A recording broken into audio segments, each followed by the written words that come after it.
આજકાલની ચકલીઓ પાડવાની કોશિશ કરે છે અમને. આજકાલની ચકલીઓ કોશિશ કરે છે પાડવાની અમને. તો આ વીએસઆર બ્રાન્ડ પપ્પુ નંબર 1 કાલે બી તમારો બાપ હતો અને આજે બી તમારો બાપ જ રહેશે. તો ક્યાં બોલતી મેરે વીએસઆર की पब्लिक. જંગ જોમે કે રંગ જોમે, પણ જો આ બંકાની એન્ટ્રી થાય ને તો આખી બેટર તો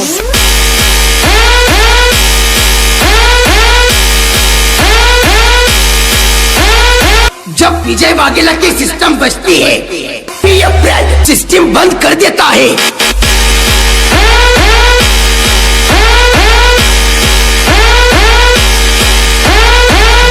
બાકી તું ગમે એવો બંકો હોય ને તો આ વાઘની એન્ટ્રી થાય ને એટલે તારી નજર નેતી થાય.